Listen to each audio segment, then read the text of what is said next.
कौन है वो कंपनी जिसके मजदूर संग में फंसे तो मोदी ने भिजवाए एयरफोर्स के विमान। 288 घंटे से जारी है रेस्क्यू। अमेरिका से आई मशीन, पीएमओ से भेजी गई अधिकारियों की टीम। उत्तराखंड में फंसे मजदूर तो खुद पहुंच गए गडकरी।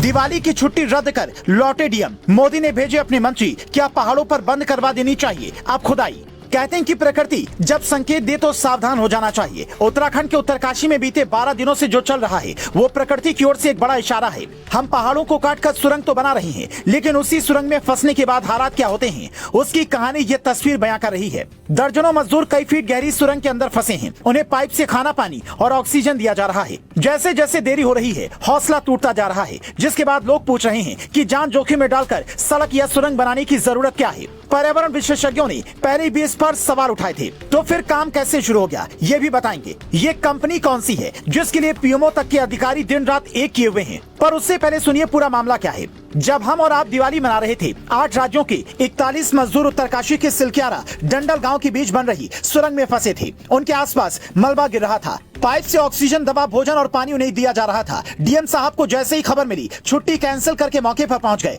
उत्तराखंड के सीएम ने बैठक बुलाई। अधिकारी तुरंत अपना दिमाग दौड़ाने लगे। आखिर में अमेरिका से आई मशीन से ड्रिल की कोशिश की जा रही थी ताकि उनका रेस्क्यू किया जाए, लेकिन 48 घंटे तक रेस्क्यू नहीं हुआ तो मजदूर पुलिस वाले से ही भिड़ गए। सवाल इस बात का था कि आखिर तकनीकी के इस जमाने में जब हम पहाड़ों में सुरंग खोद सकते हैं तो सुरंग से निकलने का रास्ता क्यों नहीं बना सकते? बात दिल्ली तक पहुंची तो पीएम मोदी ने वायुसेना के विमान भिजवाए। पहले नितिन गडकरी सुरंग के पास पहुंचे, फिर केंद्रीय मंत्री जनरल वीके सिंह को भेजा गया। इसके बाद जो पता चला उससे सुनकर आप भी हैरान हो जाएंगे। सुरंग के अंदर 60 मीटर की दूरी पर मजदूर फंसे हैं, इसीलिए हैवी ऑगर यानी कि सुरंग वाली मशीन से पाइप डाले जा रहे हैं। एक के अंदर एक पाइप डालकर यानी कि एनडीआरएफ की टीम उसके रास्ते अंदर जाएगी और फिर मजदूरों को बाहर लाएगी। पाइप के अंदर पाइप डालकर वेल्डिंग करने में करीब 2 घंटे का वक्त लग रहा है। कई रेस्क्यू प्लान अब तक फेल हुए हैं, इसीलिए 12 दिनों के बाद भी मजदूर नहीं निकल पाए। पर अब उनसे कुछ ही मीटर की दूरी पर टीम पहुंच चुकी है। हालांकि एनडीआरएफ की टीमें तुरंत उन्हें अंदर से बाहर नहीं निकालेंगी, बल्कि पहले उनकी हालत देखेंगी। बाहर के तापमान और अंदर के तापमान में काफी अंतर है,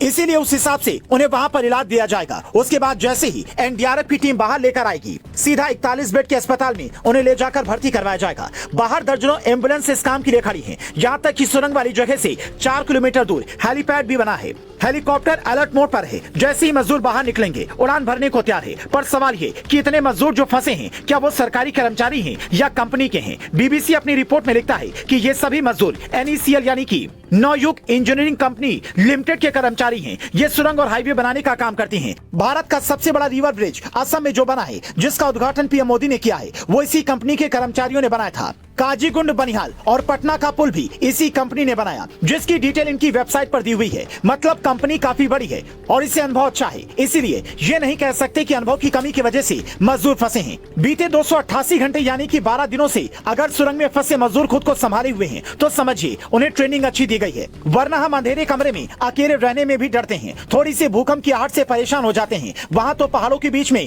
नीचे मजदूर फंसे हैं और ऊपर से ड्रिलिंग की आवाजें आ रही हैं, फिर भी वो घबरा नहीं रहे हैं। एक मजदूर ने हिम्मत दिखाते हुए अपने भाई से कहा, माँ को मत बताना कि मैं फंसा हूँ। ऐसी ही कहानी हर मजदूर की है। कोई बिहार, कोई बंगाल, कोई उत्तर प्रदेश तो कोई उत्तराखंड का है। 8 अलग अलग राज्यों से आने वाले इन मजदूरों के दिल में अभी सिर्फ एक ही इच्छा है, कैसे भी करके बाहर निकलें और जल्दी वो बाहर आएंगे। लेकिन इस घटना से सरकार को सीख भी लेनी चाहिए। सड़क और परिवहन मंत्रालय ने यह आदेश जारी किया कि पूरे देश में बन रही 29 सुरंग का सेफ्टी ऑडिट किया जाएगा। एनएचएआई और दिल्ली मेट्रो के एक्सपर्ट मिलकर सभी टनल की जांच करेंगे और 7 दिन में रिपोर्ट तैयार कर सरकार को देंगे। अभी हिमाचल प्रदेश में सबसे ज्यादा 12 सुरंग बन रही हैं। पहाड़ी इलाकों में सुरंग बनने से रास्ते सुगम हो जाते हैं, लेकिन सवाल है कि प्रकृति को इस कदर नुकसान पहुंचाकर हम आखिर हासिल क्या करना चाहते हैं? उत्तरकाशी के जिस सुरंग में मजदूर फंसे हैं वो 4 धाम प्रोजेक्ट का हिस्सा है। इससे 4 धाम की यात्रा आसान हो जाएगी। ये प्रोजेक्ट पीएम मोदी का ड्रीम प्रोजेक्ट है। इसे लेकर मामला अदालत तक पहुंचा।